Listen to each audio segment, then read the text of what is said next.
Hello everybody. Welcome to Sunday Night Ghost Stories Extra, because we're on a Friday. Oh my goodness me, here we are in the library, but there's a bit of a twist tonight because StreamYard, the people that we use for this show, have changed things again, and now we're actually getting a mirrored image on the screen rather than a reversed one. So let's just clean my glasses. So here we are in the library tonight. It is absolutely perishing, which is why I've got my big fisherman's sweater on tonight. Should have worn a t-shirt underneath it, but never mind. What are we reading? We are going to be galloping on with The Ghosts of Bury Pomeroy Castle, which I've got to say is a cracking book.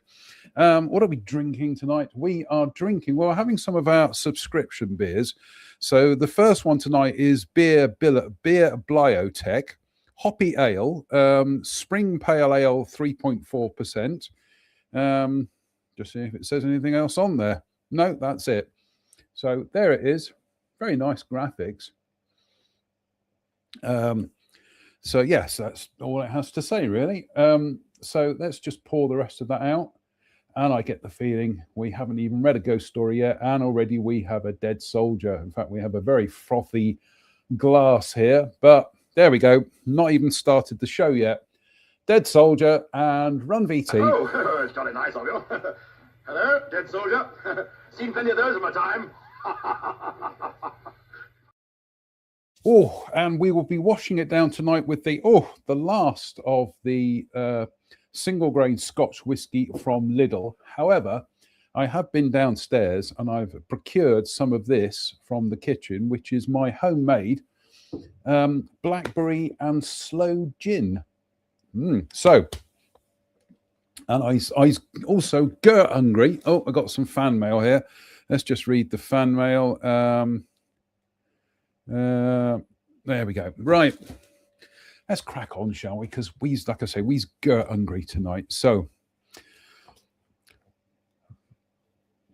inexplicable engine failures. A really interesting case of engine failure was related to me by... we're reading The Ghosts of Bury Pomeroy Castle. There we go. A really interesting case of engine failure was related to me by Mr. and Mrs. Rupert Everett of Edginswell, Torquay. They said that during the hay harvest of 1981, they were working in the field immediately opposite the castle, but on the other side of the valley. They were working on late one evening as rain was expected. Excuse me. It was quite dark as they took the final load from the field. In the gateway, the tractor's engine suddenly failed. And at the same time, the lights went off. Mr. Everett was conscious at the same time of being suddenly in freezing air and feeling shivery. Oh, the feeling. Then, after a few moments, the lights came on again quite of their own accord, and the engine also came to life. The whole chain of strange events could only have taken a few seconds at most, and Mr. Everett's foot never left the accelerator. The time was just on midnight. I've discussed this occurrence with motor mechanics, and all agreed that with a diesel engine, there is no normal explanation of the phenomenon. Unlike a car, lights and engine are independent. So the failure of both lights and engine had no connection with each other, or ought not to have done. More remarkable still, of course, was the way the engine restarted of its own accord, evidently through the agency of an unseen power. And the lights also came on quite independently. Although the Everetts were given a free demonstration of the... altogether, the Everetts were given a free demonstration of the work. Try again. Altogether, the Everetts were given a free demonstration of the work of an occult force. The Midsummer Eve The Midsummer Eve's frolics of the party from Paignton have already been alluded to under Category 5. The arrival by car of Mrs. Joint and her party must now be considered. It will be recalled that she, in her fancy dress, represented the White Lady. Just as the party swung into the drive, they were discussing the White Lady and saying that not for a moment did they believe such rubbish. Whereupon, at that very moment, the engine broke down and nothing would persuade it to start up again. After much time spent in fruitless attempts, they all had to help push the car back to the nearest passing place, where it was abandoned for the night and towed away in disgrace next day. Right, beer time. I remember. Do you remember? This is hoppy pale ale. They're not kidding when they say it's a pale ale. Look at the colour of that. Goodness me. And the magnificent Rush beer glass. Thank you, viewers Kirsten and Steve in the United States. Cheers.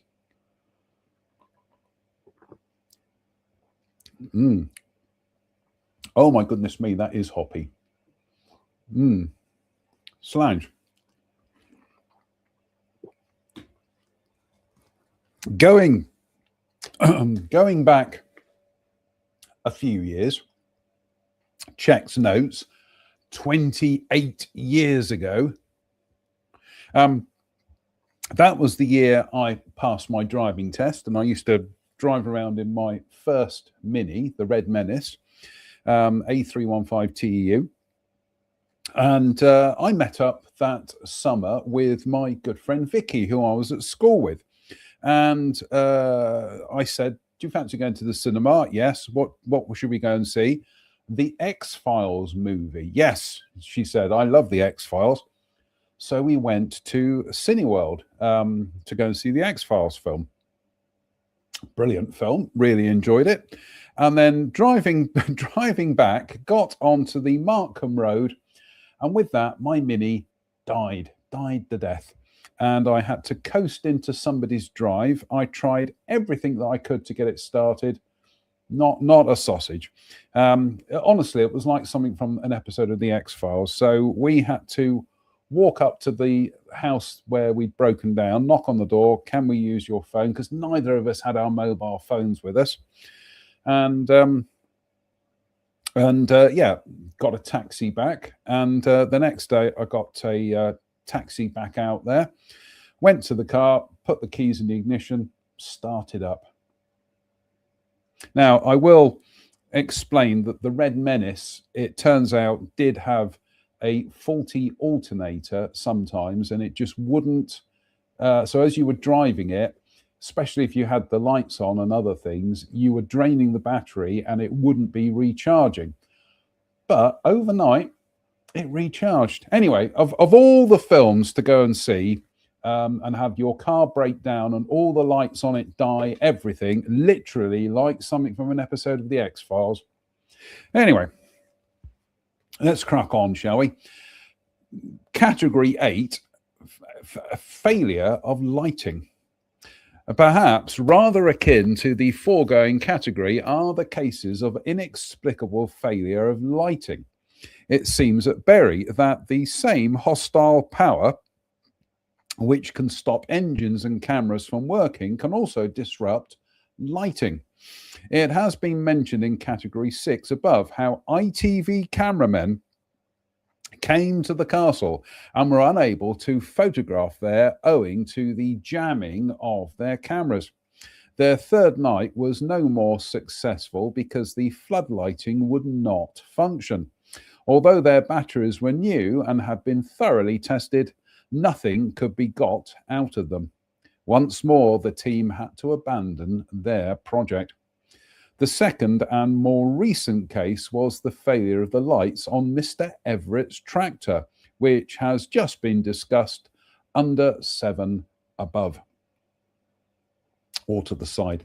We're going to have to disappear for a few seconds because I need to blow my nose. So we'll be back in literally however long it takes for the video to run. So run video.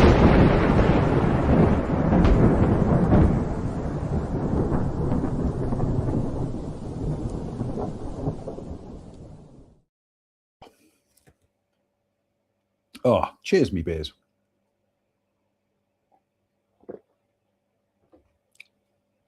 Oh, lovely. Slange. Oh, lovely. Oh. Sorry, is it a beer mat or is it a it's a thing for a bookshop? The Harbour Bookshop, Kingsbridge, Devon. So, possession by another entity. This very unpleasant phenomenon was experienced by Mr. Moore of Pyeworthy. He wrote to me as follows. About 18 years ago, myself and our 2 children visited Berry Pomeroy Castle while staying in the Torbay area. Our children were then aged about 8 and 5 years. As soon as I walked through the castle gate, I had an overpowering feeling of fear, not for myself, but for the children. And I felt I had to keep them near me all the time. My wife noticed this and pointed out that I was being a bit silly as they couldn't come to any harm and they both wanted to run about and explore. I had to force myself to accept this and allow them to do so. I then went by myself and sat on a large stone on the lawn. The sensations I experienced while sitting there were dreadful and so vivid. I can remember them clearly as I write this. It was as if I were another person who had had some dreadful experience and I was full of despair and desolation. I can't remember how long I sat on the stone, but my wife saw something was wrong and came over to me and asked if I was feeling ill. She suggested that we had a cup of tea at a stall outside the gate. As soon as I walked out of the gate, the feeling left me and I felt perfectly well. This experience was so upsetting at the time that I vowed I would never go inside the gate again. I would also point out at the time of my visit, I had not heard or read anything about the castle or its history, so could not have been influenced in any way. Mr. Moore's urge to protect his children against a malignant power was shared by a friend of mine, Mrs. Ali Khan of Totnes.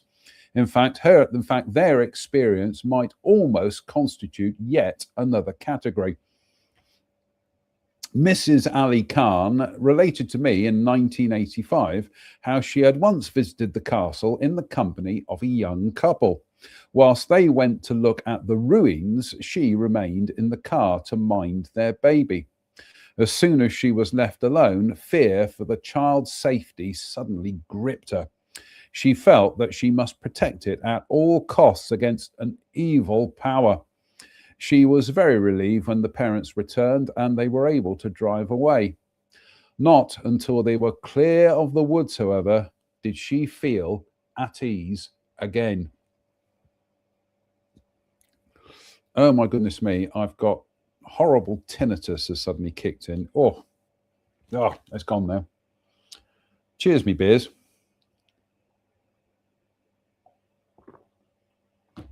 Oh, slange. Now, this is quite a long one, he said, more in hope than expectation. So it might be, we might break this one up into a few beers and bumps. So section 10, going back in time. And trust me, if ever we voted reform into government, we go back in time. We go back to the 1930s. Anyway, of all the phenomena mentioned so far, that of going back in time and, as it were, looking through a window onto the past is perhaps the most exciting. Although those taking part probably felt completely bewildered at the time and not a little frightened. This is what happened to Miss E. Beveridge, who visited the Castle Mill, out for a late afternoon run in the car with a South African friend who was staying with her. Out of mere curiosity, they turned down a totally unfamiliar lane. Half a mile or so along the lane, her friend's easy flow of chatter died away, and an uncomfortable silence fell over them. On comparing notes afterwards, it seemed they had both simultaneously become aware of something strange and oddly disturbing in the atmosphere. Then she was struck by something unusual in their immediate surroundings, which she could not at first identify. She puzzled over it for a moment before she realized that the fowls scratching in a sloping field beside the track were of a breed she had never before encountered. Scraggy, long-legged creatures, and in lieu of ordinary chicken houses were rough shelters of turfs and branches, while certain domes of plaited straw like old-fashioned bee skeps apparently housed a few broody hens sitting on their eggs. I think we'll have a beer and a bump before we continue this. Cheers, me beers. Oh, lovely. Slange.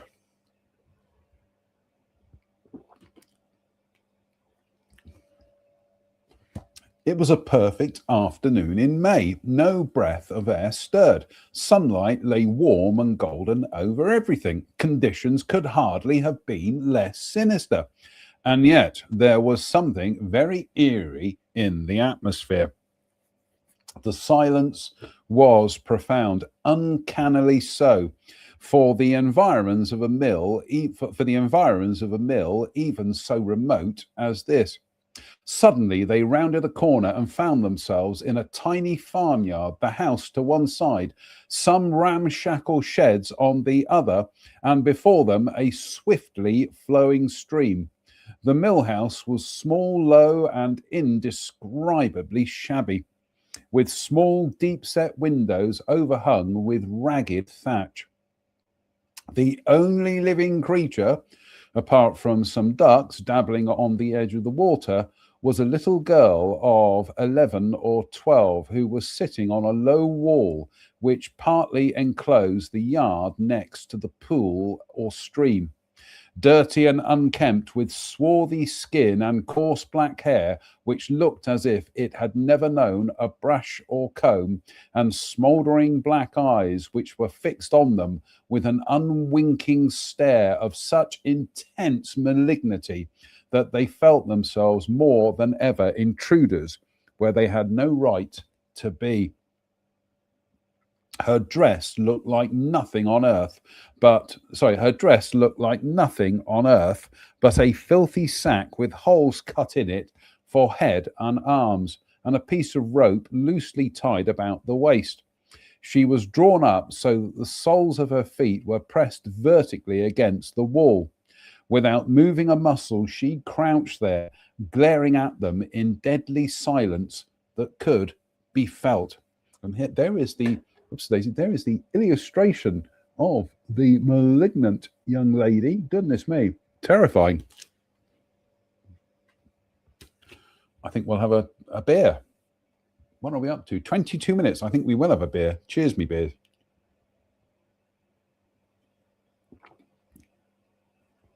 Oh, and the bump. Slange. Nothing left in there. Mrs. Beveridge said, normally we should have called a greeting and asked the name of the place, but neither of us had the nerve to break the uncanny silence, seething as it was with almost murderous hostility.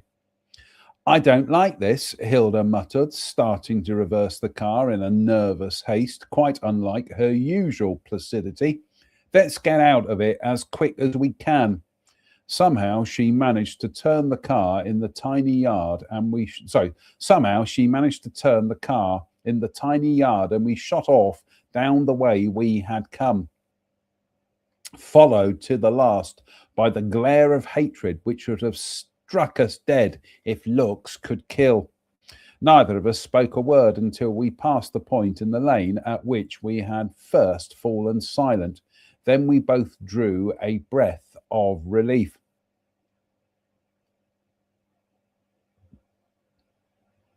Let me read that again, because I suddenly realised Hilda is her South African friend. Is Hilda her South African friend? I'm just having a look. Yeah, okay. Read that again. Miss Beveridge said, normally we should have called a greeting and asked the name of the place, but neither of us had the nerve to break the uncanny silence, seething as it was with almost murderous hostility. I don't like this, Hilda muttered, starting to reverse the car in a nervous haste, quite unlike her usual placidity. Let's get out of it as quick as we can. Somehow she managed to turn the car in the tiny yard, and we shot off down the way we had come, followed to the last by that glare of hatred which would have struck us dead if looks could kill. Neither of us spoke a word until we passed the point in the lane at which we had first fallen silent. Then we each drew a breath of relief. They both felt like they'd strayed into something, some place or time, right out of this day and age. They decided the place was indeed there, but were they themselves there, then, now, or ever? They felt like it was they that were the ghosts on a different plane of existence. Although shaken by the experience, Miss Beveridge had an irresistible urge to go back and have another look a fortnight later. Without mentioning the previous visit, she took her cousin, the beer hiccups. Without mentioning the previous visit, she took her cousin, who was visiting, out for an evening stroll. They turned without remark down the lane, which led to what we shall always think of as the haunted mill, when at precisely the same spot where the atmosphere had changed before, her cousin, Katie, suddenly halted and announced that she was not going any farther. She was not tired, she just didn't feel like going on. She knew that there was a mill or something along there, but she preferred to wait on the flowery bank beside the track. Once more, it was a perfect evening, warm and still, but there was a subtle change. The air was full of the normal sounds incidental to a farm. Cows were lowing, dogs barking. A man was whistling as he crossed a field, carrying a couple of buckets. A sheepdog trotting at his heels. The strange fowls and their rude shelter had vanished, and in their place were wooden hen huts of the usual type, while white leghorns, buff Orpingtons, and Rhode Island whites lined up at the hoppers for their ration of corn. The mill house had been completely rethatched. The roof appeared higher too, to provide a second story where there could have been nothing but a loft before. The windows seemed larger, and the leaded panes twinkled in the evening sunlight where before there had been gaping holes, innocent of glass. That's a brilliant description, innocent of glass. A new wing had been added, and a porch overgrown with honeysuckle or some other creeper that sprouted before the door, all in a couple of weeks. There was no dark, malevolent little damsel crouching on the wall. The atmosphere was normal and serene.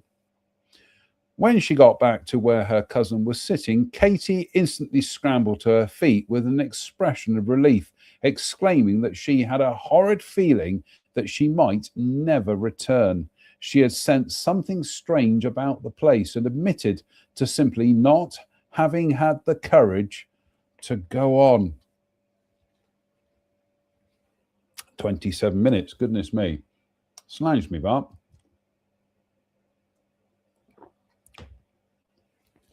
It is interesting to note that in these experiences, all three visitors experienced instance. I would have used it is interesting to note that in these instances, all three visitors experienced blah blah blah. Anyway, all three visitors experienced the phenomenon of going back in time. The last companion, evidently to a lesser degree. We must also list Mr. Moore, mentioned in section 9 above, in the present category, for as well as being taken over by another entity, his experience was certainly not concerned with those moments of time when he was actually at the castle, but with some other period, maybe centuries ago. He just didn't know. In the summer of 1982, Mr. and Mrs. Hills of Torquay went with their son, aged 10, on a helicopter trip from the Aircraft Museum, which was then at Barton Pines. Theirs was a morning flight, and it took place on a bright, sunny day. Owing to the large numbers wanting to go up, they could not all go on the same flight, so Mr. Hills went on his own. The trips only lasted for a short while, and they just about had time to do a circuit round Torbay and Totnes, but they all agreed that they had a good view of the castle. On discussing afterwards what they had seen of it, they all noticed that there was no scaffolding to be seen, whereas at that time the walls were surrounded by it.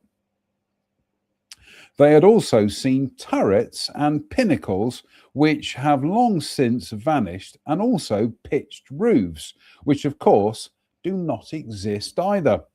But most interestingly of all, smoke was coming from the chimneys. Young Hills had never actually been to the castle, but he agreed with his parents as to what they had all seen.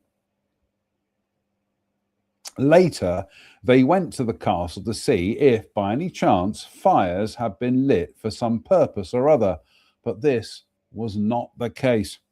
The usual roofless ruin greeted them, and it was still surrounded by scaffolding. So all three of them appear to have gone back in time and, for a brief moment, had seen the castle as it once was. Bum, bum, bum. Incroyable. Bum, bum, bum. Half time. I am conscious of the fact that it is half time. So I'm just sending this to friend Lucinda.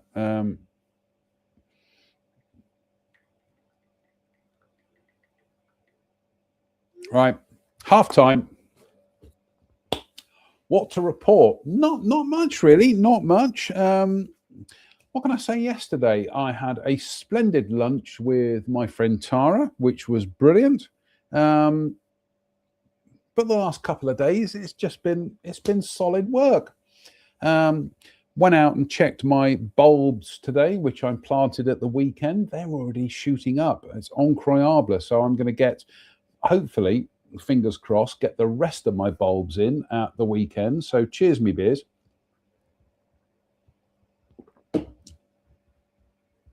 Oh, let's open. What have we got here? We've got the chocolate stout from Aldi, and we have the magnificent other Rush beer bottle opener. Oh, lovely. Yeah, so what's on the recipe for tomorrow? Oh, the beer burps. Goodness me. 32 minutes and 30 seconds. What's on the recipe for tomorrow? Friend Lucinda is popping over, and we're to give her some documents that I had printed for her, and also go and have some nice hot drink down at Coffee Lab, which I really like. And then the afternoon, fingers crossed, it will be workshop time and listening to the football. And then in the evening, workshop time, listening to the opera. What's the opera on Radio 3 tomorrow night? He says, checking. BBC Radio Sounds, schedules and stations tomorrow. It is Strauss's Arabella. Where's that coming from? Live from the Met, from the New York Metropolitan Opera. It doesn't say whether it's live or not, but yeah, looking forward to that. Solid workshop time. I can hear sirens in the background. Bookham Dano, Murder One. So this is the chocolate stout from Aldi. Smooth and indulgent, brewed in the UK in partnership with Hall and Woodhouse, the well-known 80s pop duo. A rich, indulgent stout featuring luxurious chocolate flavors, balanced by notes of roasted malt. 5%. It's good stuff though, and it's only £1.70. So it says, please drink responsibly. We try our best, and we are going to have some of my vodka liqueur here tonight. If I can get the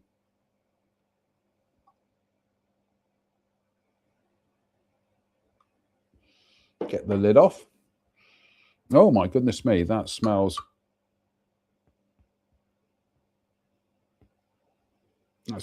absolutely incroyable. There we go. So that was Sloes, and the blackberries are from my garden. The Sloes were from Two Reg Walks, and that's Little Gin. Yeah, it's Little Gin, and is it vodka or gin? I can't remember. Anyway, I think it's gin. Little Gin and a metric bleep ton of sugar. So not good for the old waistline. So anything else to report on? I'm just having a quick look down here in the American Christmas box. We've got Christmas decorations to go up this year rather. We have this rather splendid large JFK chocolate coin, but I don't want to open that. We've got some bath bombs that are there from friends Tora. They're from friend Tara. We've got some candy canes. We've got a panettone from viewers Steve and Kirsten. And we also have some seeds to sow at some stage. And and some Christmas socks as well. Oh no, we do have some snacks. I just suddenly remembered. Beer 52 did include some snacks. Go on, get in the box. Beer 52 did include some snacks, some love corn.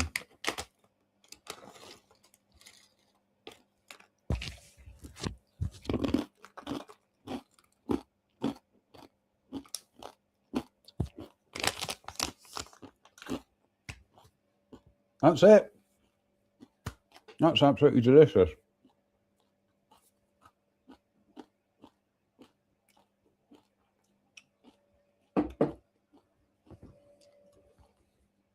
I'm just having a quick look to see.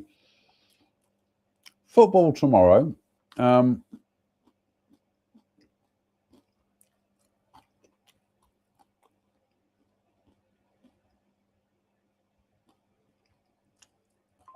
Goodness me, Bristol City 0, Derby County 3. That's quite shocking. I'm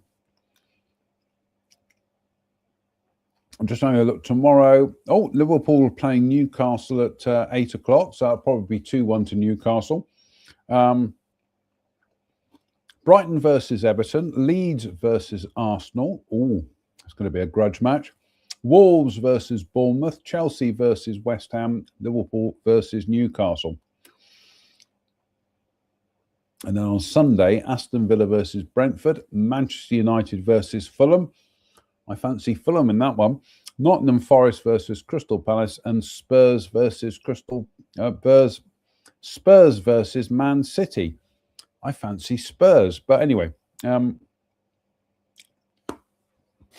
And I've also got to do tomorrow evening is pay my blessed tax bill, which in itself is quite interesting this year. Oh, I'll tell you about it on Sunday, but yeah. Anyway, right. Let's have some of the chocolate stout, and then have a little bit of the homemade apple and blackberry gin. And cheers, me beers. Oh, that's lovely stuff.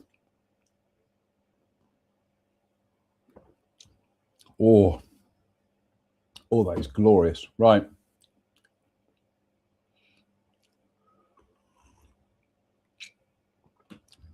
Oh, God, that's sweet.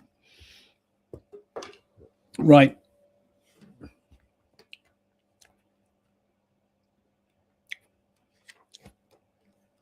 I should have commented earlier on. Oh, we missed an illustration. Possession by another entity. So that's the view of Bury Pomeroy Castle there as well. God, I'm dropping everything. And then we have that one there as well. That was the view of the field where there was all kinds of shenanigans going on. Sudden physical disability. Feeling suddenly unwell and being affected by a feeling of weakness is yet another phenomenon which seems to be peculiar to Bury. The following illustrations are typical. In September 1984, Mrs. Elaine Gerard of Cleveland Road, Torquay, visited the castle with me, not me, the author. We were in the guard room inspecting the recently restored fresco when Mrs. Gerard was suddenly affected by strange sensations and felt that all her strength had been drained away, while she had very little control of her limbs. She found it most difficult to walk, was unsteady on her feet, and felt pins and needles in her legs and back. After a few moments, the sensations passed, but the experience left her afraid of some unseen power which had affected her. She felt reluctant to visit Bury again, whereas formerly she had always been delighted to go there. I felt nothing on that occasion, but Mr. Jack Hazard confessed that some while back he had experienced the same loss of power in his limbs and had fallen off a ladder as a result. My own encounter with this power had occurred in the same month when I did a ghost watch with Dr. and Mrs. Cooper and Mr. Hazard.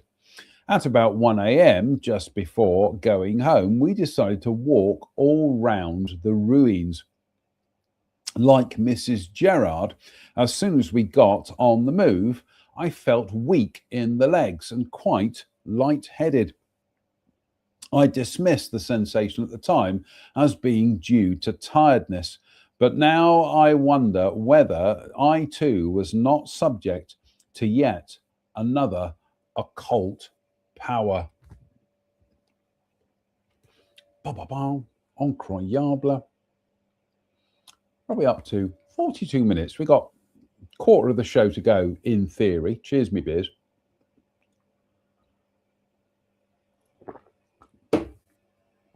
Oh God, this chocolate stout it's really quite something. For the second time tonight, Dead Soldier and Run VT. Oh, it's jolly nice of you. Hello, Dead Soldier. Seen plenty of those in my time. Indeed. So, cheers, me beers.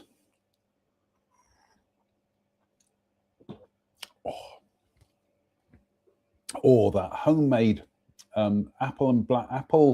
homemade sloe and blackberry gin. Oh my goodness me, ladies and gentlemen. Oh my goodness me. Section 12, shadows. To see the shadows of unseen objects is by no means uncommon in haunted buildings. At Bury, so far, only one example has been recorded. I cannot help feeling, however, that the phenomenon must be more common than we think.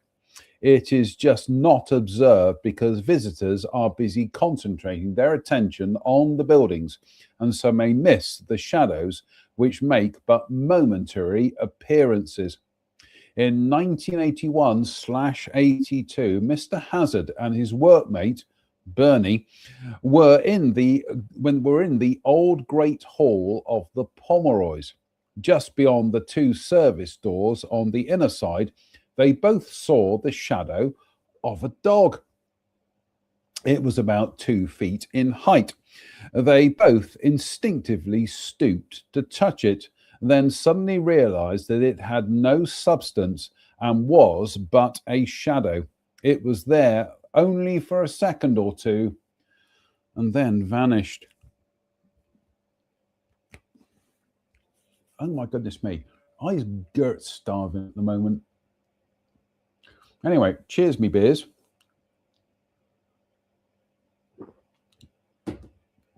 Oh, lovely. Slange in the magnificent United Federation of Planet Shot Glass. Again, from viewers Kirsten and Steve in the United States. Thank you kindly. Cheers me beers. Oh, that's really quite intense. All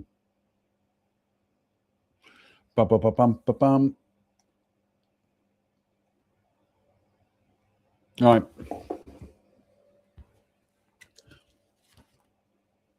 As this round one rolls out again. Section 12. I read that one. Section 13, odors. Mr. J. Hazard testified that one day he and Bernie were on ladders working on a wall of the kitchen in the Seymour wing. They were talking of ghosts and Bernie was scoffing at the existence of the White Lady. Oh, the beer burps again at 45 minutes and 40 seconds. Oh, I do apologize. They were talking of ghosts and Bernie was scoffing at the existence of the White Lady, whereupon they both noted that the temperature had suddenly dropped and that they were in air which was positively icy. Know the feeling. Their hair stood on end and they began to shiver. This sensation soon passed to be followed by an odor of sweet perfume, as if a woman had passed by. Now, I can, oh goodness me. I'm just seeing how many pages we've got left. We might finish for tonight, but I can testify that the number of occasions that I will be upstairs and I will suddenly have the most intense sensation of the smell of perfume up the stairs. And I described it to my mother, and she said that sounds like the perfume that my late younger sister used to like. And also bizarrely, the number of times that I'll be upstairs and there is suddenly I've mentioned this before, there is suddenly the acrid smell of cigarette smoke coming from downstairs. And my office / studio, my workshop, is my late father's former office. And my late father was a chronic smoker. It's what killed him in the end. Come on, Dad. I told you to give up. And yeah, so the number of times I'll be up here and can suddenly just, there's not auto suggestion. I won't be thinking of him. I can be thinking, my mind will be preoccupied with something else. And then suddenly I'm like, oh my goodness me, there's a smell of smoking coming from downstairs. Yeah, that's most bizarre. So, but like I say, it shortened his life by a considerable amount. Thankfully, just trying to think now, 25, that keeps falling out of the book. So I'm just going to pop that under the MacBook. I'm going to say, thankfully, 25 years ago, my mother had a most upsetting experience where she was coughing up blood, and she thought it was something to do with smoking. Went to see the doctor, and they said, well, we don't think, we can't see what it is. But anyway, and then the next day, again, she was coughing up bright arterial red blood. And in the end, the doctor had a look, and he said, have you sneezed recently? Mum said yes. And he said, I can see what the issue is. You've ruptured the membrane at the top of your nose.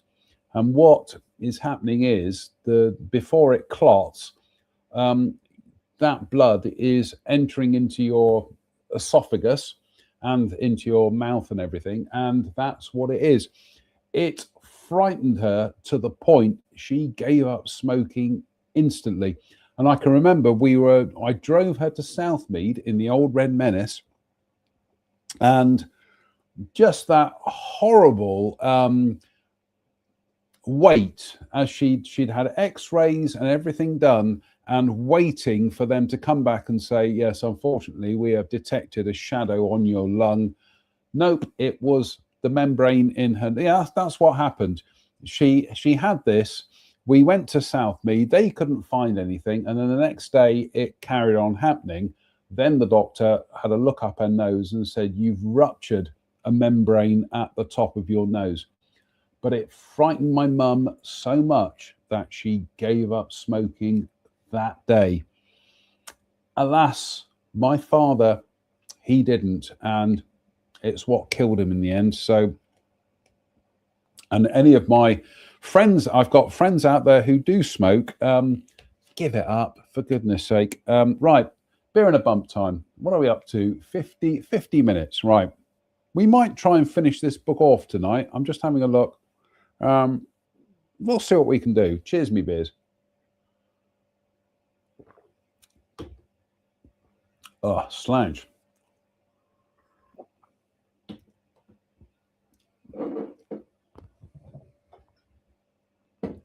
In fact, I'm just moving stuff around here at the moment.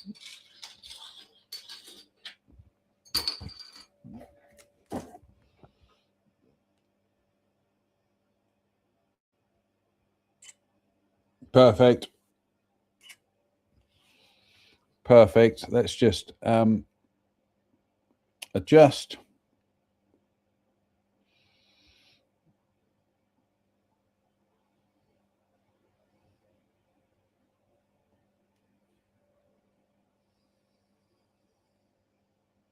Bear with. Sorry about this.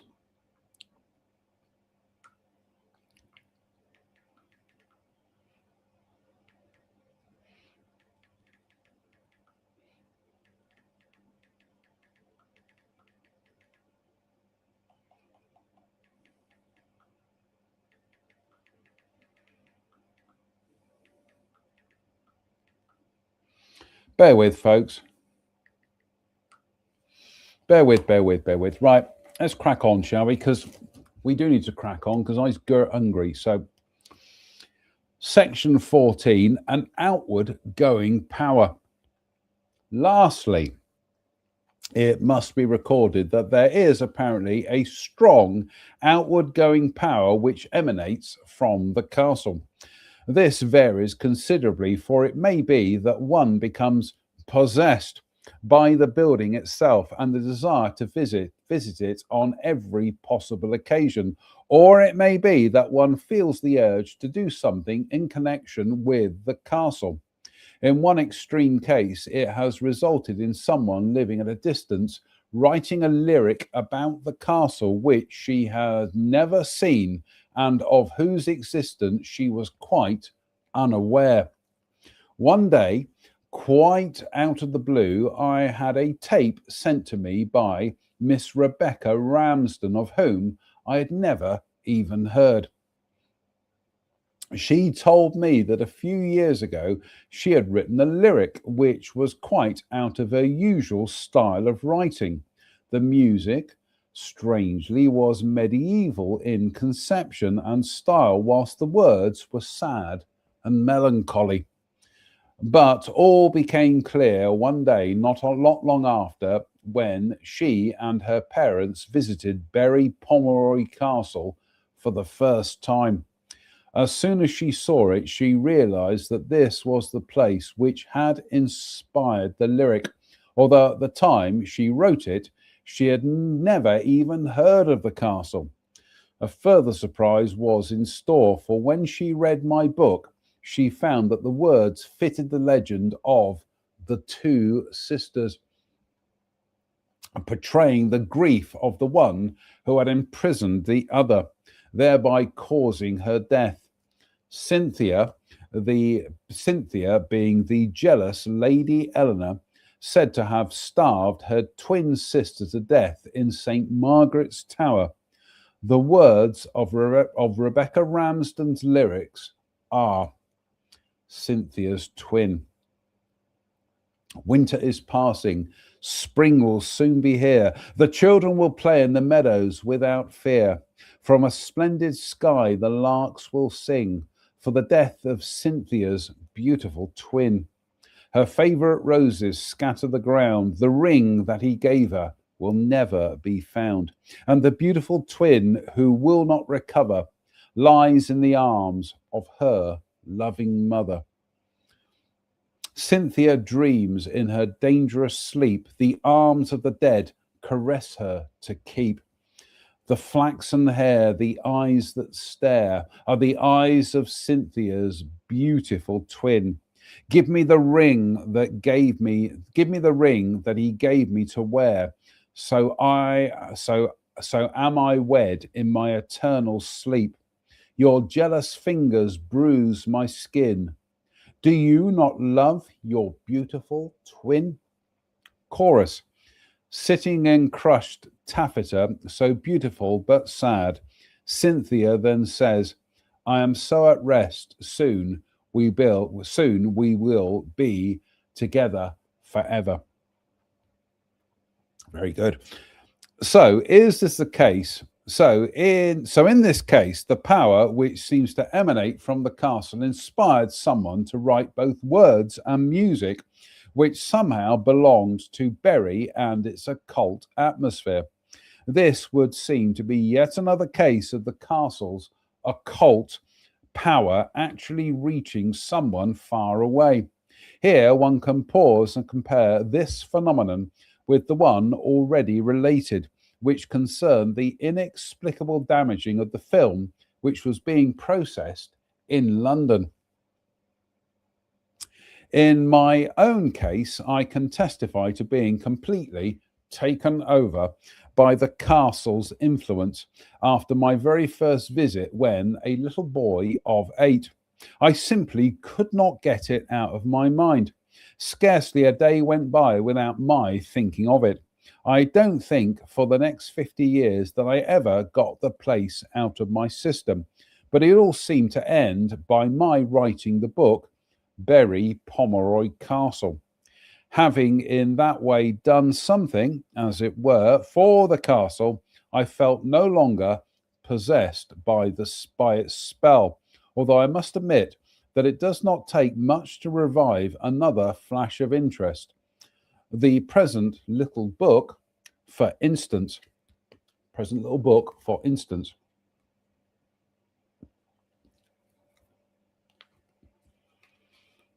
Oh my goodness me, we really aren't going to finish this tonight.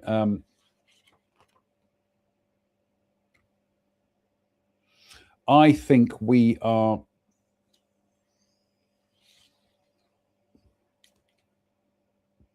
I'm just checking the time here. I think we are going to get to the end of this section. And I think that'll be it. I think the rest of it we will pick up with on Sunday night ghost stories. So, goodness me, we've still got this much beer to drink. Goodness me. We'll carry on a bit more, but anyway, cheers me beers.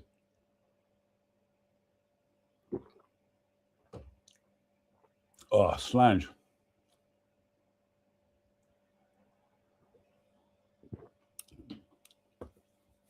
Oh my goodness me. My homemade blackberry and sloe gin is so amazingly sweet.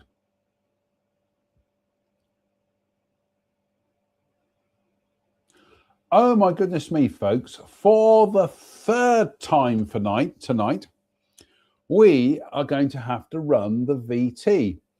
So run VT. Oh, it's jolly nice of you. Hello, dead soldier. Seen plenty of those in my time.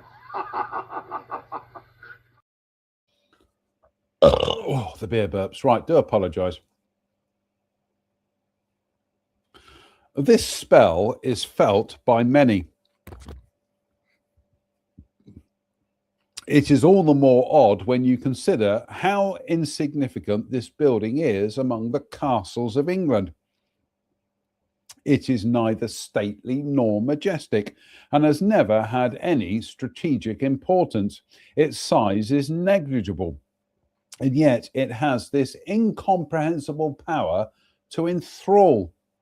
In October 1989, oh God, October 1989, goodness me, what was I doing back then? I was on a bus going over to see my then girlfriend, Julie, in Henbury. Hello, Julie, if you're watching. In October 1989, I was with Mrs. Ellis of Castle Mill, Berry Pomeroy, discussing this strange phenomenon of the castle's outgoing power. She recalled how many years previously a psychiatrist at one of the universities told her that he had had a patient who, when under hypnosis, did nothing but talk of Berry Pomeroy Castle. The odd thing was that the patient, when in a normal condition, knew nothing at all about the castle, had never been there or read a word of it. Right, we have just banged through the hour mark. We're going to read down to pretty much to the bottom of the page, and then I think that'll do. That'll do for tonight. Cheers, me beers.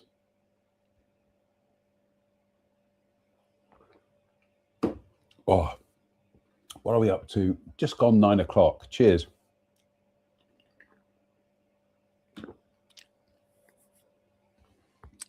Isabel. Of all the stories connected with Berry Pomeroy Castle, Bob Dalty's encounter with Isabel is the most gripping. It stands apart from the psychic experiences so far recorded and is in a class quite by itself. Furthermore, it demonstrates once again the long-range power which the castle seems able to exert over those living at a distance. If anyone is inclined to doubt the veracity of the story which Bob tells, they should have seen the distraught condition in which he and his wife arrived one afternoon on my doorstep to tell me of their bizarre experience. They were both still trembling with fear as a result of the traumatic night through which they had both passed. At the time of the experience, Bob and I had known one another for only a few months. We had visited Berry together and had been surprised by the phenomena of photographic failures which were quite unaccountable, but no more.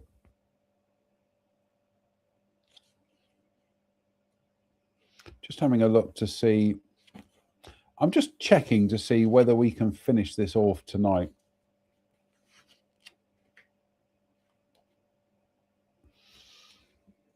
We'll blunder on and we'll see how much of this we can get done. I met Bob, Jack Hazard, Elaine, a psychic, Peter Underwood, oh my goodness me, and various others for a ghost watch on Midsummer's Eve, the night of the approaching summer solstice, June 23rd, 1983. When by 12:20 a.m. nothing had occurred, most of us left, leaving Bob, Elaine, and two others who had turned up on a motorbike to continue the vigil. After everyone had left, Elaine and Bob decided to stay where they were, but the other couple went and sat in the dungeon at the bottom of St. Margaret's Tower. Time passed. Bob continues. What accent shall we do for Bob? I think we'll give him a Brummie accent. At 2:50 a.m., Elaine and I were enjoying a peaceful night. There was not a sound coming from the young couple in the dungeon. I had bent down to pour myself out some hot soup when suddenly, without warning, the hair on the back of my neck stood on end, and I was gripped with a fear I had never before experienced. I can safely say I was terrified, and what made matters worse was the fact that I could neither see nor feel any reasons to be afraid. I turned immediately towards Elaine and tried to utter some sound to tell her what I was feeling, but I noticed at once that her face was contorted in such a way as to reflect my own feelings. She was transfixed as she pointed in silent terror and stared up at the stairhead. I had never seen such fear on another's face before. It was at this point that I noticed that my face also ached from yearning to release a scream. 2, maybe 3 seconds later, an unbelievable sound poured from the castle's depths. The girl who had been sitting all this time in the dungeon added to my own terror by screaming at such a pitch that I thought that the very castle itself was screaming. Suddenly, on a warm summer's night in the heart of Devon, madness reigned. No one can imagine the utter terror that we all felt unless they had been there in person. I have to say at this point that I had much experience in hauntings. I have to say at this point that I had much experience in hauntings before this watch, but I never expected anything like this. Whatever power it was, had us all in a grip of fear that we all felt doomed to an unimaginable fate. It was a force much greater than I had ever experienced before. At last, I managed to control my emotions and came to grips with the situation, but it must be said that this took a great deal of effort. As soon as we could utter a word of rational conversation, we decided there and then to leave the castle to its own destiny and interfere no longer. But it was as if the entity, whatever it was, followed us out of the grounds, and none of us felt completely free until we had passed the lodge. It was one of the longest walks of our lives.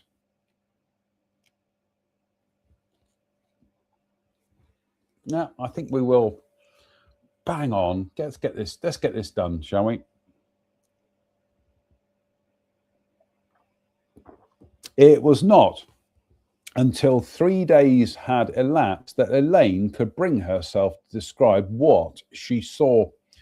All she was able to discern using her clairvoyant talent was a black cloud, a large black cloud, but within this cloud there seemed to be embodied everything evil in this world.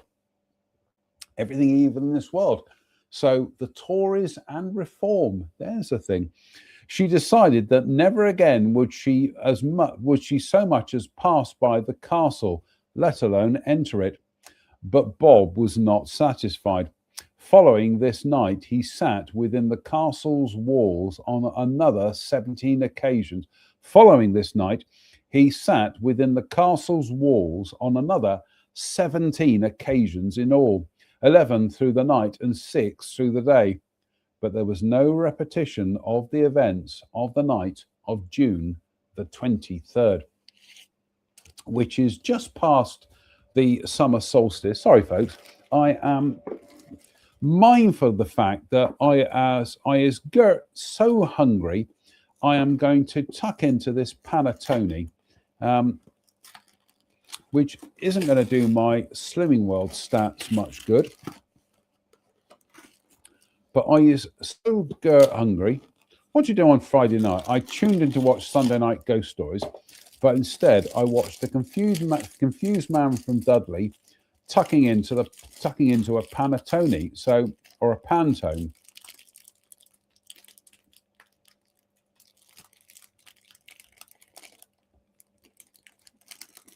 Mm.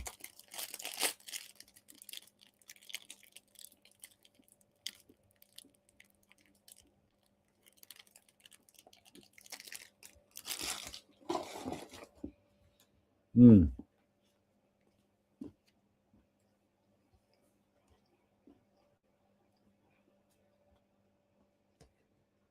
Delicious.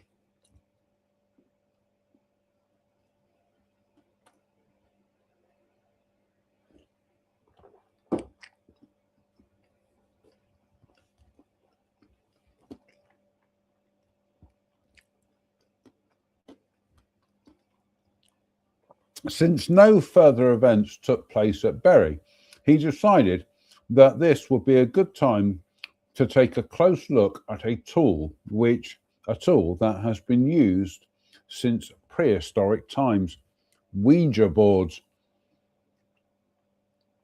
Having discovered on 2 occasions that his board worked well, he was shaken when, on the 3rd occasion, the glass moved erratically and speedily around the board as if, whoever it was in a state of panic.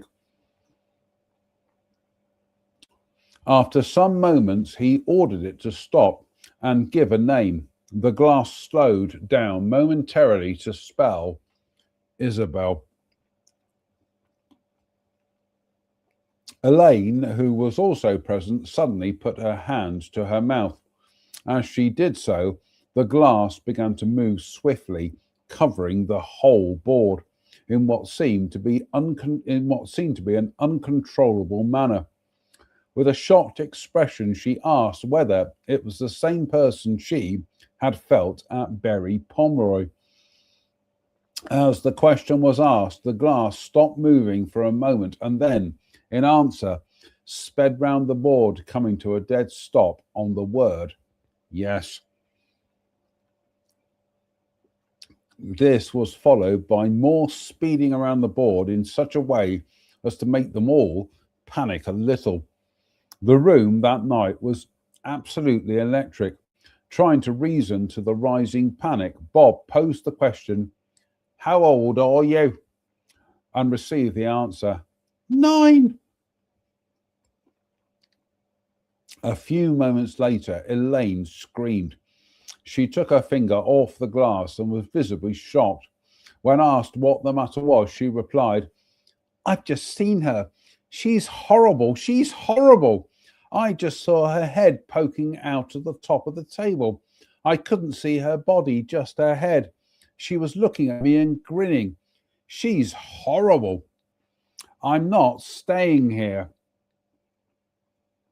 After that, nothing could make her stay, and she left the house, slamming the door behind her.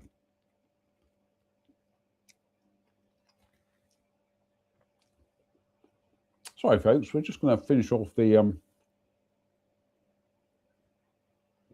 we are going to finish this book off tonight.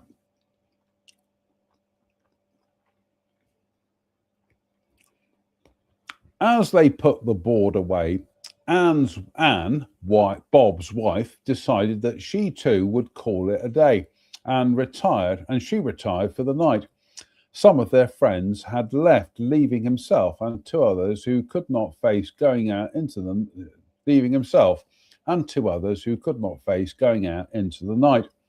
Then Elaine knocked on the door and asked to stay after all, as she couldn't go down the street. An hour or so passed in relative quiet when the silence was suddenly broken by a scream from Anne.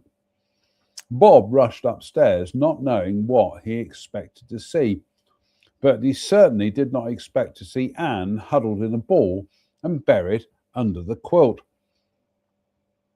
She had wrapped herself so tightly in it that it took some time before he could get her to release her grip. Some moments passed, and eventually she was able to tell how, just as she was dropping off to sleep, she felt someone sitting on the back of her legs. Thinking it was Bob messing about, she told him to get off. And when the weight stayed there, she got angry. But it wasn't Bob. It was Isabel.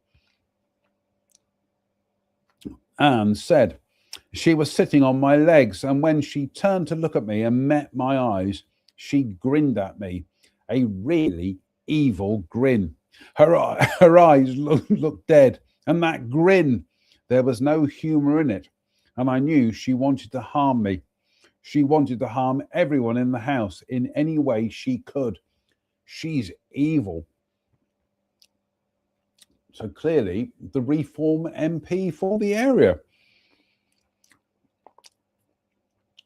At that moment, Elaine screamed from downstairs. Bob rushed downstairs to be greeted by three very pallid faces. Elaine said, "She's there, Bob, sitting in the chair, laughing at us. Can't you see her? She's evil.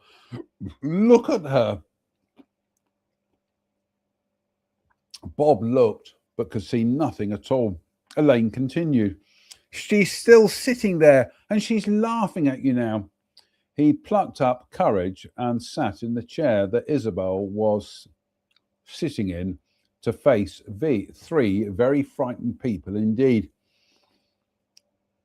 He knew he couldn't let her rule their fear like this, and that if Isabel were there, and there was no reason to believe that she wasn't, then she would sense his own true feelings, for he was terrified himself. Then Elaine called out that Isabel was running out of the room again, going up to Anne. He ran upstairs and called to her to sit in the chair that he sat in and not to move. Bob continues.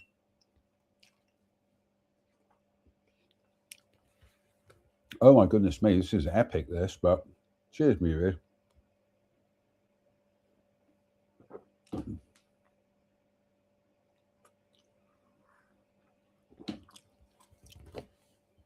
Bob continues. "I must explain that ever since Isabel appeared, the house had gone abnormally cold, and we could not get it warm. The whole night was to be taken up with Isabel moving from one person to another.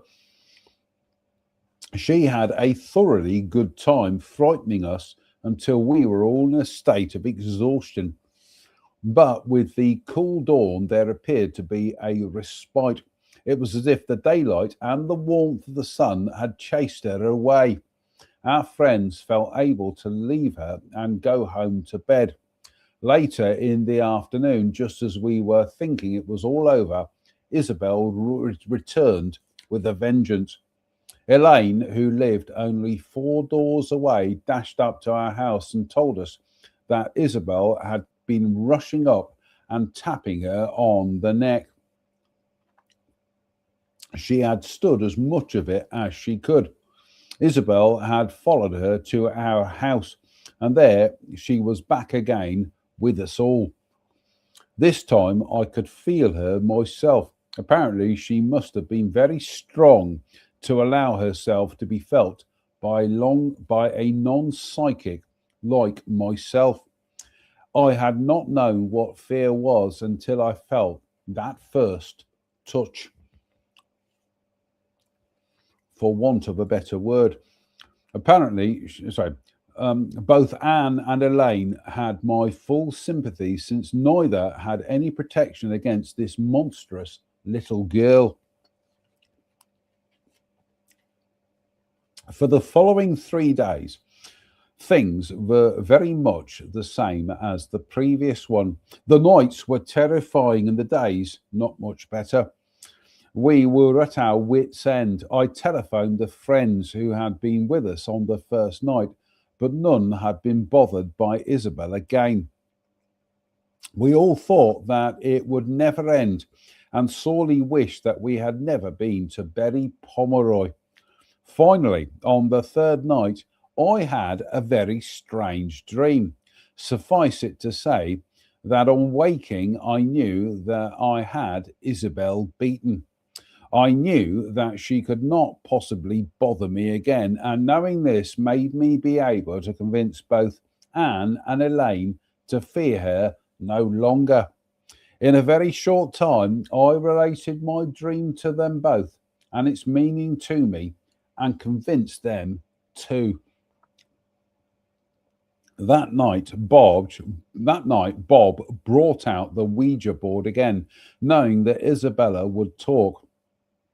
On this occasion, there were just 3 of them: Elaine, Anne, and himself.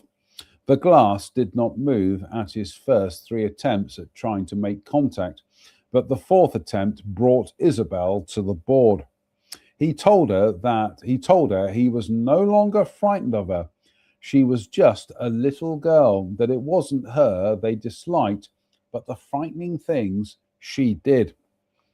Over the following 9 months, through the Ouija board, they were able to glean a great deal of information about the way of life that Isabel led and the real reasons why she had chosen their house as opposed to the homes of others who had visited the castle, and of course, about her death. Her story follows. I think we'll have a bit more cake. Sorry, Isabella. But we will have a bit more cake and a beer and a bump.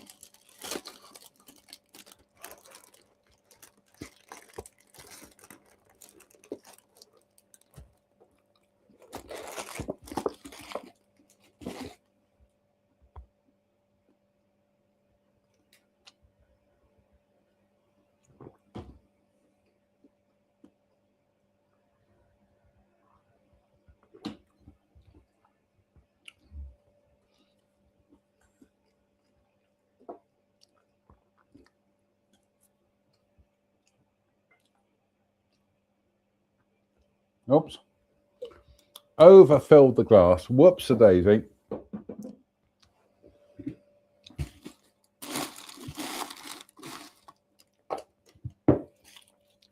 What did you do on Friday night? I watched a confused man from Dudley pour himself some sloe gin, and he managed to overfill the glass, and it all came flooding over the side of the shot glass.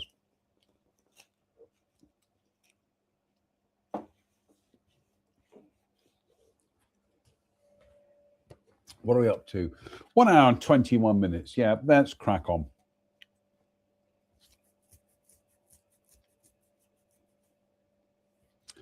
In a year unspecified, she had been born to a Pomeroy.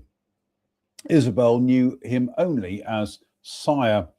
She was rarely allowed to see him, since she was born a bastard and was naturally an embarrassment. But she was not so much an embarrassment that she had to be hidden away in another part of the country. She lived her entire existence within the stone walls of Berry Pomeroy. She was not given the freedom of the whole building. Only certain parts were open to her, but the freedom was usually curtailed whenever guests appeared. She could name no guests. Neither could she name her father or mother, nor could she name her one friend within those walls. Isabel said she was a Pomeroy pet, in that she had always been dressed in the very best finery of the day and respected to a certain degree by all the servants. After all, a Pomeroy in part was better than no Pomeroy at all. This alone raised her above servitude. She was carried to bed each night by a servant, and her room in any season was always warm and aired, whilst fresh linen was put on her bed. She never knew what it was to be soiled, and royalty could not have been treated better. She ate the very best in the way of food, usually rabbit, venison, and sometimes beef or pork. She drank the very best wines. Port was always imported, but she had no idea where it came from, had never heard of Portugal or France. She could tell a bad wine from a good one. One evening, Sire and a few friends returned from a successful day's hunting. They were boisterous and full of stories of the bravery of their horses and the various kills they had made that day. They made their way to the kitchen, where they all began to gorge themselves on the ample cooked meats and cheeses, but especially the wines. Here they had a veritable orgy, as bottle succeeded bottle. It was indeed a gentleman's party. Suddenly, one of them caught sight of a very attractive maid who had been waiting on them, and they proceeded to draw her onto the table, stripping her of her clothes and ignoring her terrified screams. One man was about to rape her there and then, when Isabel, thinking that they were still out hunting, entered the room. One cannot imagine the effect this had on the innocent. One cannot imagine the effect this had on such an innocent, for the victim was her mother.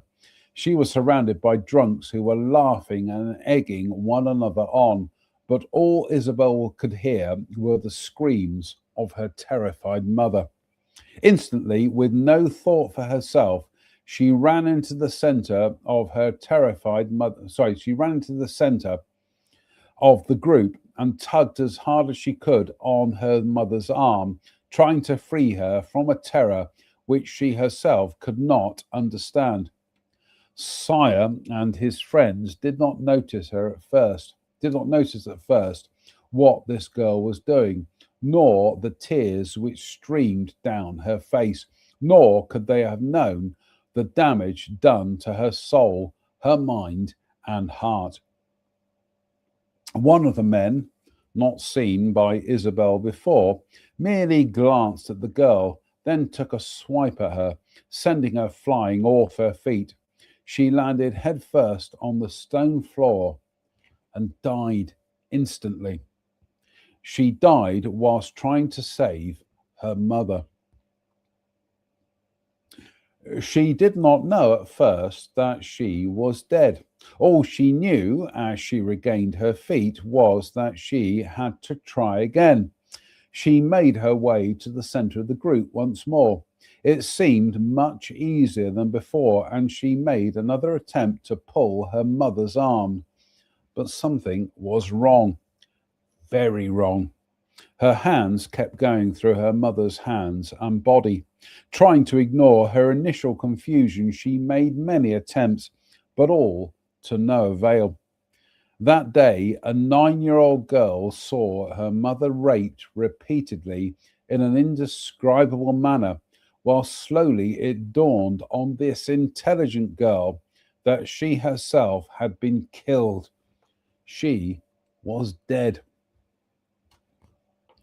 Oh my goodness me, that's horrible. For over 500 years, the horrors of that night were to plague her very being. The torture of mental confusion caused Isabel to remain earthbound and in a negative state. She wandered the castle and the surrounding area, but never outside its perimeter. Excuse me. During this, the beer burps again. During this time, she saw the last of the Pomeroys leave the castle and the advent and final departure of the Seymours. But of more importance to her was the eventual opening of the castle to visitors. During the lives of members of the two great families who lived at the castle, there must have been a number of sensitives, yet they were never to match the number that eventually visited the castle when once the general public were admitted. Time itself gave Isabel great strength, and she grew quite rapidly, not in a physical sense, but in a mental one, and not in an academic sense. Her powers grew as she discovered that the only way that she could gain any attention at all was to frighten anyone with any form of psychic ability. It mattered not whether they were conscious of it or not. There were many to choose from. When the castle was deserted and began to lose its initial luster, when the castle was deserted and it began to lose its initial luster, it was from time to time used for all kinds of strange practices. Strange in that the local covens thought it a good sight, young and rowdy people thought it a good sight, and various other classes with no good intent in mind thought it a good sight. Also, very few good, upright, or innocent people would actually remain at the castle all night. So this was Isabel's playground, and her only form of contact with the outside world, and her only form of contact with the outside world. However, after 9 months of living with a normal family environment, she was introduced to a greater, stronger, and more positive spirit from higher realms and was slowly led away. She was reunited with her mother and is growing very well in a warm and loving atmosphere. She is free from Berry Pomeroy and free from its memory. We're going to have a bit more of the panettone or the Pantone. What did you do on Friday night? I don't know. I watched A Confused Man from Dudley drinking ghost stories and reading alcohol.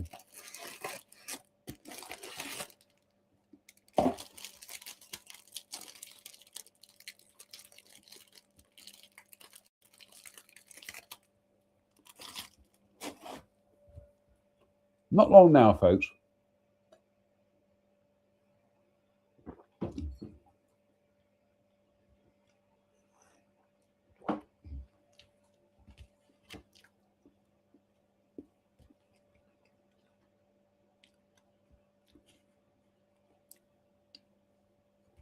I've forgotten where we are now. Bob says that Isabel was not the only entity there in the negative state of being earthbound, for apparently there was something far stronger at the castle than Isabel. Anne and he and another area investigator from ASAP used the Ouija board one night.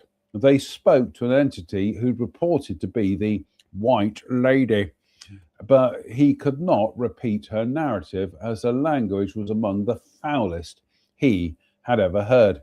She too was not the only other one. Initially, Bob had informed me that after Isabel, there were no others to be found at Bury. But then reports continued to reach me. But then reports continued to reach him of strange events still taking place. long after Isabel had left and moved on. Over a period of 3 years following her case, he discovered that there were another 26 negative spirits in and around the castle. He considered Berry Pomeroy to be literally infested with evil. Bob's theory as to why it was that certain things were felt, seen, or experienced at some times and not others is because there are other sites all over the country which these spirits used to visit en masse, and Berry was only one on the list of places visited and haunted. But having said that, Berry happened to be the strongest point. He feels that it all has a great deal to do with more than one ley line which crosses the actual site. Bob concludes, eventually all earthbound spirits from the castle were moved by us, but for only a moment. You see, because it is not unlike a flame to a moth, the castle will always attract those from the lowest plane. And I feel, even long after the castle has ceased to exist, this site in particular will remain as it is. And here I strongly advise against the use of Ouija boards, for one never knows what may follow one home. From personal experience, I can say that spirits from Berry must be guarded against. In any event, it is better not to use contact with those that have passed on, unless under controlled or supervised situations and conditions. One may well ask whether Isabel ever really did exist. Certainly, there is no written record of her, and no mention of a Pomeroy bastard, male or female. But would there be? However, I am sure that one day, maybe long after, I am sure that one day, maybe long after my sojourn here, Berry will change. As it changes, so the grounds around it will change. Into what? One can only guess. But as the soil is turned and from deep in the ground, a skeleton of a young girl of 8 or 9, will be discovered. Who, they will ask, was this young girl? And we're up to the conclusion. Oh my goodness me. Conclusion.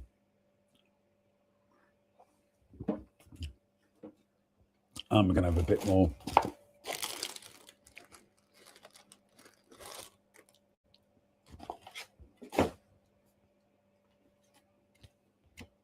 Conclusion. So, what conclusions may be drawn from the evidence provided? Certainly, when so many responsible folk have testified to so many occult experiences, the mass of evidence provided cannot be lightly dismissed. In a few cases, certainly, the people concerned did not know of the castle's reputation before they went there, but in the bulk of the cases, this was simply not so. Their experiences came to them out of the blue as a complete shock, which makes them all the more convincing. The intriguing variety of the phenomena is nothing short of amazing. Just consider them for a moment. The expected visible ghost is not to the fore, and instead we have unreasonable fear, unexplained sounds, cold air, physical disability, sense, shadows, camera, and electrical failures, a force that can be felt, possession by... Hello, it's jolly nice of you. Hello, dead soldier.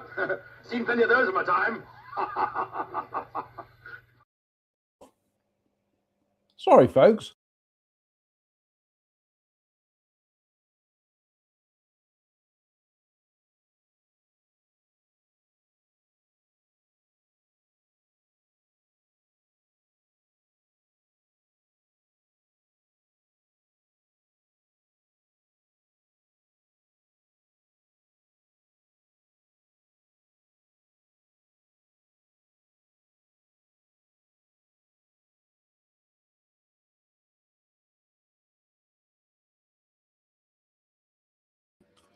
Sorry about that. The show was interrupted by a cat wandering across the screen. So,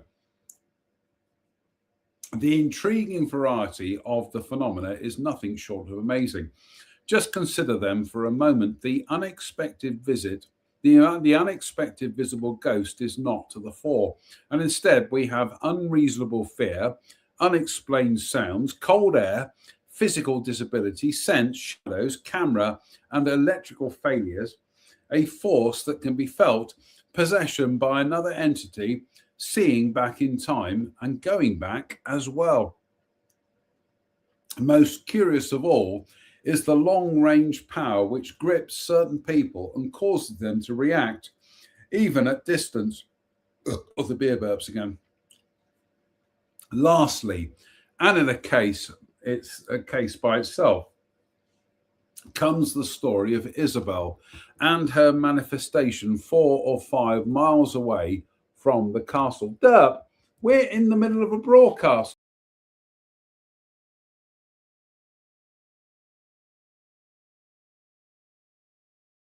He's done it again. He's removed me from the show.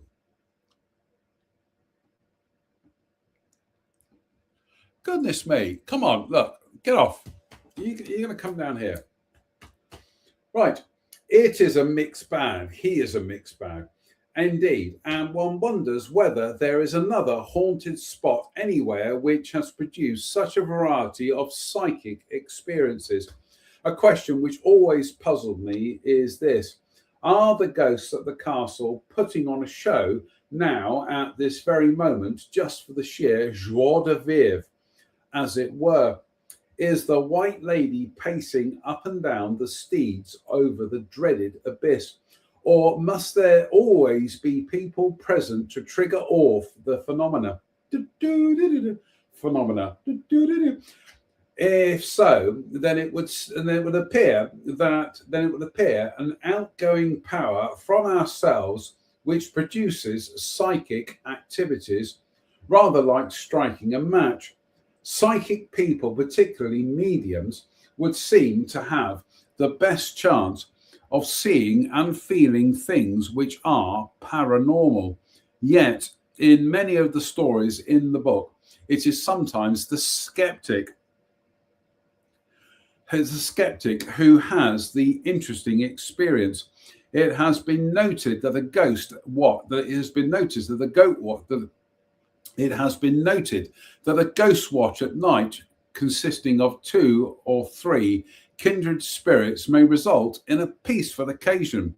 But just try introducing a jittery stranger to the party and an uneasy watch for all may result. It is only natural, yet unfortunate, that those who have been most deeply frightened at Bury are quite determined never to go there again, for they have sensed the danger of confronting the very strong evil force which sometimes descends on this uncanny building like a dark cloud. Therefore, we cannot watch with them again as we would. With them again as we would like to do. This evil force is perceived by some at once. And they get away as quickly as may be. But others, as in the case of Bob Dorby and Elaine, it takes some time to penetrate. It always seems to me that the natural position of the castle should be taken into account along with the hauntings. The intersection of ley lines here should certainly be considered. Sorry, the intersection of ley lines here should certainly be considered. Also, the strange amphitheatre of high hills which surround the ruins in a semicircle. Could it be that we have here a unique site where in prehistoric times long forgotten rituals were enacted? The dramatic position of the site is, of course, best seen in winter, the dramatic position of the site is, of course, best seen in winter, when foliage does not obscure the height of the impressive hills. In conclusion, it can only be said that Berry Pomeroy Castle poses some tantalizing problems to the explorer of the occult and will continue to do so, I predict, for many years to come. Indeed, there are many things in heaven and earth, Horatio, that are dreamt of in your philosophy.